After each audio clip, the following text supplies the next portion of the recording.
Welcome to the Illuminating Primary Care podcast, a general practice podcast brought to you by Menlo Park Recruitment. Hello everyone, and thanks for joining us for the latest episode of Illuminating Primary Care. Today I'm joined by Dr Zahra Small, who is going to talk to us about life as a prison GP amongst some other things. Zahra, good morning, thanks for joining me. Morning, and thank you for having me. You've been a GP for not far off 3 years now. Why general practice for you as a career? What led you down that path? So I've always said that I wanted to be a doctor, I think from about the age of 7. When I went to medical school, I was actually really interested in plastics, but then I realized that I couldn't really work with surgeons. I found them a bit difficult to work with. So what I like about primary care is just the continuity of care.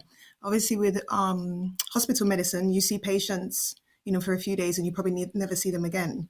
Whereas in primary care, you get to see the patient, you meet their entire family, and you know them for most of their life, which is a nice feeling. There's great continuity of care.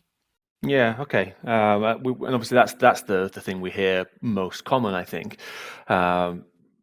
I think that it will lead in really interestingly to some of the stuff we're going to talk about in the prisons as well, and having that same continuity there with patients who are in many cases incarcerated for a long time. So whilst we're going to talk about your experience in the months so far that you've worked in the prisons, if you could just tell the listeners a little bit about your career to date, Yeah, sure. that would be really good to build that picture. Yeah. So I actually grew up in the Caribbean. I grew up in Jamaica, so I did a first degree there in zoology and botany. Initially wanted to do veterinary medicine, changed my mind along the way and decided on human medicine. I went to the University of Leeds for medical school. And then after medical school, you do what we call 2 years of foundation training, which is kind of general rotations. So I did a year in Boston, in Lincolnshire, a very small town there. And then a year in Nottingham, at the hospital in Nottingham there. And then I did my GP training at Royal Free NHS Trust. Between my foundation years and my GP training, I did quite a few years of what we call locuming, because I wasn't sure, if I wanted to go in straight away to GP training. So I worked in a rehabilitation centre for about 3 years. And then I got to the point where I decided I had to go into training, or else it was a very cushy job.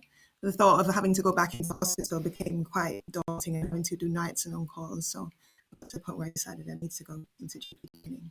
So I've been a doctor for over 10 years now, so quite a long time. The GP for going on 2.5 years. Fantastic. And you've got what's commonly known as a portfolio career now, and becoming increasingly common for GPs to go down that route. You've been working in the prisons for the best part of a year now. How did you come across the prison role? Was it recommended to you? Did you proactively seek it out? Was it just in passing? Was it linked to the rehabilitation medicine you were doing earlier in your career and a continuation of that? Yeah. So actually the rehabilitation centre that I worked in wasn't actually like a drug rehabilitation. It was more to do with patients who needed a longer stay in hospital. So for example, older patients who had like a hip fracture, needed physio, so they'd stay there for a few weeks. It wasn't actually kind of drug related.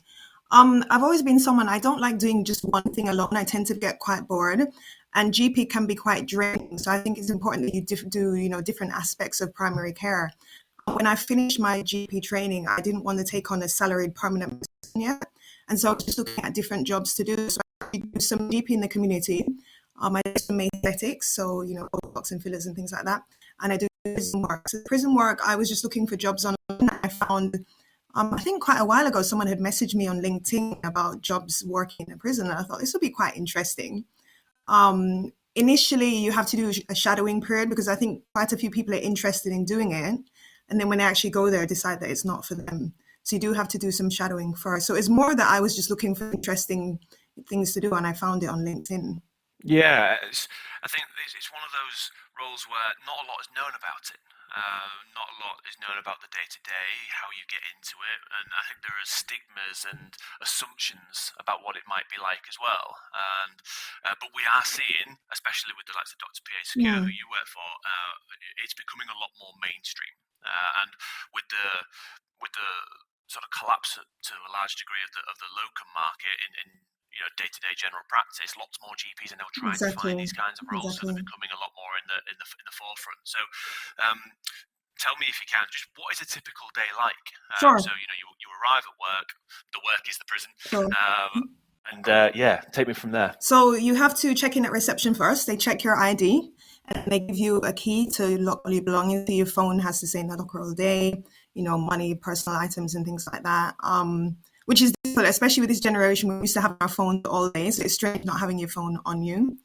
Once you do that, someone escorts you to the medical area. I had no idea what to expect because for me, the only concept of prison, I tend to watch a lot of kind of prison documentaries, in the States and what prison is like. So I was quite interested to see what it's like.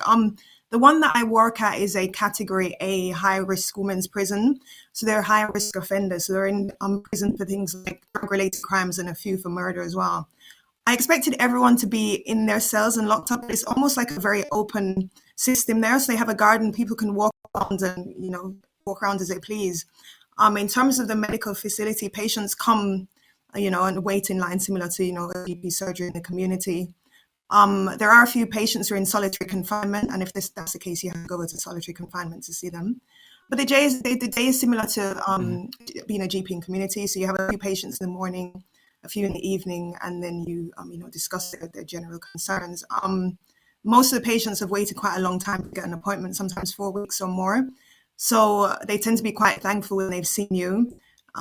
So I think sometimes being a doctor in the NHS can be quite a thankless profession, and it is quite a rewarding job just because they're really thankful for the treatment that you've given them. That's really interesting to hear. And are you working, as an island essentially? Are you the sole clinician in that healthcare setting, or are you part of a team, a multidisciplinary team, like you would get in a GP practice? No, definitely, yeah. So it's similar to that. So there's the MDT, what we call the multidisciplinary team. So there's yourself, the doctor. It's usually one doctor each day. There are a few nurses, the mental health team, and there's a pharmacy and pharmacist as well. And it's a very supportive team. I guess it would have to be because of the environment that you're working in. If you're uncertain about anything, you can always talk to another nurse there.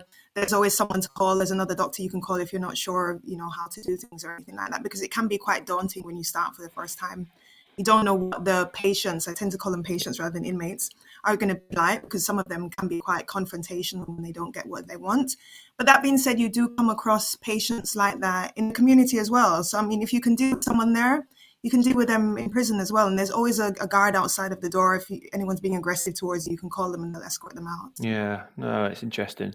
And do you see some sorts of ailments and conditions more commonly amongst the patients in prison than you might see outside? What are some of the more frequent things that you would see? Or is it very much just the same as you would get in a community setting? You get a mixture of everything, but I would definitely say the main presentation is mental health conditions. So things like anxiety, depression, and insomnia, which obviously goes along with that. So when they come into prison, a lot of the medication that they're on is stopped. Some of them have been on illegal types of addictive medication, or just medication that you're able to get in primary care as a patient. We tend to stop straight away, and often the consultations are around managing the fact that they can't go back onto that medication, and some of them get quite upset. And you have to be careful. So even medications that in primary care in the community we may give for a short duration, so sleeping tablets, which are essentially can be addictive. We have to read like a long protocol before we start working in the prison in terms of medication we can and can't prescribe, because a lot of these medications they actually trade in prison. So they'll pester you for the medication and then end up trading it with another inmates because of the euphoric effects of the drug. So it's a lot more caution around a lot of these opiate type medications and sleeping tablets. Yeah, I can imagine, and that'll link quite nicely to I guess the next question is, do you face any ethical dilemmas when you're treating patients, particularly if there are medications involved, knowing about these sort of barter systems and things that we hear about stereotypically in prisons, knowing that that's what might ultimately end up happening? Sure. It is a lot of pressure. I think that's one of the main challenges is telling them no, because they can be quite pressuring. And sometimes it can be difficult to differentiate between if they genuinely need the medication or if they're addicted to it or just want it for trading purposes. So it's really hard to figure that out. And you always, for things like sleeping, you always try and encourage them to do, have a warm drink, have a warm shower before you go to bed, try to go to bed at the same time. You try and encourage those steps before you go down the medical route. Ethical dilemmas. Otherwise, no, I can't think of anything at the moment. I just think it's a lot of pressure in terms of the medication that they're asking for and you deciding whether it's appropriate for them to have it or not. How do you differentiate? And I appreciate that might be a sixth sense, sort of spidey senses kind of question where, it's just experience and there's no real substitute for that. But is there... I think it's difficult though, because it's quite difficult, because if people are used to getting what they want, they can be quite convincing in terms of pressuring you. So there are options in terms of the regular sleeping tablets. There are antihistamines that you can give instead, but they do potentially have addictive effects as well, but not as much as the other regular sleeping tablets. And they always explain to them as well, which a lot of people don't know. I mean, sleeping tablets, although we're only supposed to give them for a short duration, they can cause what we call rebound insomnia. So it helps you to fall asleep, but once you stop taking the medication, it actually makes your sleep worse. But obviously, it's just a sense of picking up. Sometimes you can pick up. In other cases, if you really, sometimes they get very terrible. But once again, you don't know if it's an act or not. Then you can give them a short duration of an antihistamine rather than a regular sleeping tablet. Okay. No, good to know. And I think particularly in a setting where mental health challenges are quite prevalent, trust can be a hard commodity to come by. But I imagine, again, a little bit stereotypically, especially so in a prison. So how do you build rapport in an environment where trust is hard earned? Sure. I think that's a difficult one. I mean, so when I told some of my GP friends that I was going to start doing prison work, they also asked me, why would you want to do that? It's not going to be safe. But the thing is, I went into medicine because I'm quite an empathetic person. And I don't think because someone is in prison that they're not entitled to good medical care. And the thing with most of the inmates is that they've gotten there for a reason. They often come from very broken homes, from abusive homes, from homes where their parents may have been drug addicts. So if you think about the background, anyone else would probably end up in a situation like that. I think sometimes when you're coming from a stable family, it's difficult for you to empathize with someone like that. So I always go in there with high empathy. I try and listen to them and, tell them that, I'll be here if you need to speak to me. We could, bring this topic up in another few weeks. And I have had quite a few of them crying to me, especially the really strong looking ones who seem, really tough on the outside tend to be the ones that are the softest and most terrible. But I think it's just showing that you're empathetic, their concerns, and trying to address all the issues that they have. Yeah, no, I can imagine it is, especially if they're putting on a front, let's say, and then they'll have a lot sort of locked up inside that needs to come out. So you've alluded to a few of I guess what you would call the challenges. The pressure and sometimes the hostility that you might face. But what would you say are the main challenges if you could summarize them into sort of the main headlines? What would you say that anyone considering this as a career path would need to be aware of? I think the main thing for me is dealing with so many patients with mental health conditions. Because I'm quite an empathetic person, I think most GPs are, it can be quite draining. I mean, even in primary care, if I see, 2 or 3 patients back to back with mental health issues, it can be really draining because you're really listening and it can, really pull on your heartstrings. And the majority of patients do have mental health conditions, as I said, depression and anxiety, and it can really take a toll on you because it's, just back to back, one after the other. So it's not a job that it's difficult to be doing it long term. I tend to do ad hoc shifts. And when I've spoken to the doctors there, right, similarly, they do, one shift a week or one shift every few weeks, just because it can really take a toll on you. I think that's the first part. The second part is actually having to work all day in a room with no windows. And that's a big thing for me, I think, and that can, affect your mental health as well. And every door that you come in, you have to close behind you. So if you move from one door to another, if you go to the toilet, you have to lock the door. So that's a bit strange. You get used to that. But working in a room and just a building generally that has no windows, for me, is not something that I like. Yeah, I can imagine it could be quite disorientating. And you lose track of time a little bit, and as you say, it's such a habit now. It's like muscle memory to kind of go for your phone and check the time, and not having not having access to that. Yeah, I can imagine it's quite alien, which I guess is kind of the whole point of it. What would you say are the main rewards? I think everything is a tale of 2 stories, and if they're going to consider those challenges and the things that make it difficult, what would be some of the reasons why someone would want to do it? Yeah, sure. As I said, I think I do find the patients in prison are a lot more thankful than regular kind of NHS patients in the community. Similar to what I said earlier, because they've been waiting for such a long time, they tend to be quite thankful for your care. And I do feel more appreciated in the prison setting rather than the community setting. And the other thing that I told a few GP friends of mine as well is that actually being a prison GP is actually easier than being a community GP. It does come along with its own challenges, as long as you're aware of that. But there's less patients to see. There's far less paperwork to deal with, and also there aren't as many referrals and things like that. So if someone's unwell, you either deal with them there if you can, and if not, you send them to hospital. So it kind of cuts out all of the paperwork that you have to do. Yeah, I guess in isolation, one shift of one shift Exactly. of prison, as you say, maybe one easier. But then, as you say, it's that double-edged sword again, isn't it? With the toll it takes on you emotionally, having to listen to those Definitely. quite sad tales. So I guess it's a case of finding a balance, like you seem to have, and general practice. It's at a key juncture now. We know with the 10-year plan and the advent of integrated neighbourhood teams, but with no real certainties over the long-term deliverables of those and whether subsequent governments are even going to stick to those and not going to just rip up the playbook and start again, as we've seen a few times. Like, what do you see in general practice's immediate future? I think it's really difficult being a GP at the moment because I'd never think that I'd finish, medical school and then finish GP training and it'd be difficult to find a job, which is essentially what's happening at the moment. Obviously with the introduction of physicians associates as well, that means that the government can pay a cheaper labor force rather than GPs. It is quite a challenging time.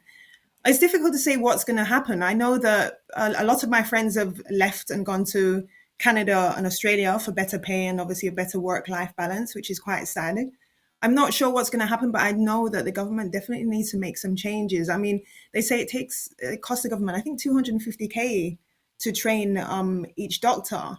And there was a survey that was done, I think, about 2 years ago in one of the GP magazines, and it said that 40% of GPs said that within 5 years they plan to move out of the NHS, which is actually really concerning. So I'm not sure what's Worrying. going to happen in the future, but obviously something needs to be done. And obviously a lot of GPs are worried. I mean, I can understand why people leave, and even though people are saying that they need to stay, it's cost the government so much money. But at the end of the day, if you can't afford to look after yourself and the family that you've made, then you're going to have to look to greener pastures.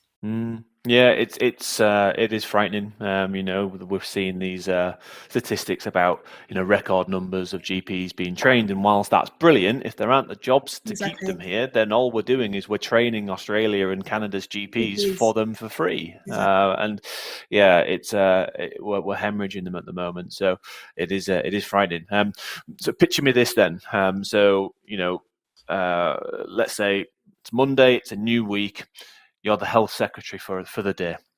What's the first change that you're making, specifically related to primary care, that you think would at least nudge it back into the way that it needs to work in future?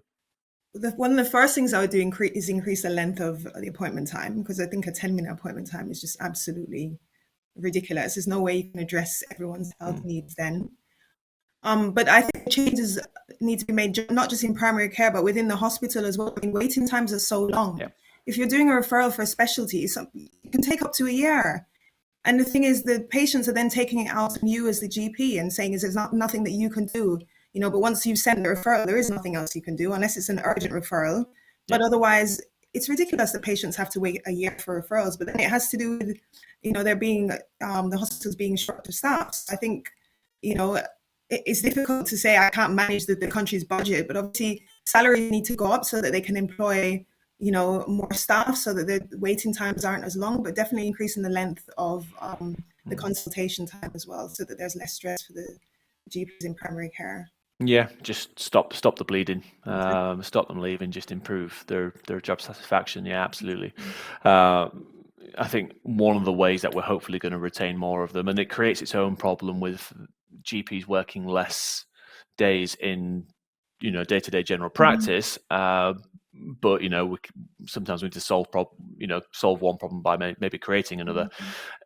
I think one way we can retain them is by more of them going down the portfolio career route and just having that job satisfaction and work-life balance, rather than just 4 or 5 days back to back, day-to-day GP, which can be pretty tough now. So what would be your advice to GPs who perhaps see that portfolio route like you've chosen as the best way forward, and how can they begin to diversify their career? Yeah, sure. I think it's realizing the type of person that you are. As I said, I can't do one thing. I tend to like doing lots of different things. And I kind of fell into this job as a portfolio GP. I didn't finish GP training and think, I'm going to do a mixture of different things. I expected I'd just end up working in a GP practice. But as you said, because the workload is so heavy, I can't do, more than 3 days a week of community GP. And that's when I decided that I needed to do, a few other things. I think the main thing is just being open to new experiences and training. If there's anything you're interested in, go for it. Do the training that's necessary. There are always going to be people that are going to discourage you. Similarly, my friends, even though, their concern was mainly around safety, but the concept of working in prison was one that they just thought was a bad idea. But also with the aesthetics, a friend of mine discouraged me from doing it as well because he'd done a course and didn't manage to get a job. So it's just doing what you're interested in, going for courses and just moving with the times and realizing that you can't just be in one job, especially now because of the direction that primary care is going in. You need to be open to different job opportunities. Yeah, and I guess as valuable as it is to have a sounding board for things, experiences are subjective, aren't they? And I think, finding out what works for you as a clinician and what your interests are, and just experiencing it yourself. If it's not for you, there are other things that you can try.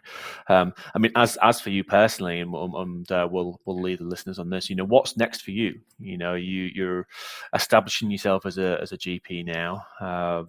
Where do you see yourself at that sort of 5-year point, the 10-year point, and beyond? Have you thought that far ahead, or are you sort of take it as it comes kind of? I do. The thing with me, I'm always looking to do new and interesting things. So I see myself potentially, branching out into other fields of primary care, maybe some public speaking I'm quite interested in doing as well. So I'm always looking for new and interesting jobs. I applied for a job to be a female GP at McLaren Racing as well. I didn't get the job, but I did apply for it. So if you keep your eyes open, there are lots of job opportunities and interesting things available. So I definitely see myself branching out and potentially doing a few other things, but it depends on what jobs are available.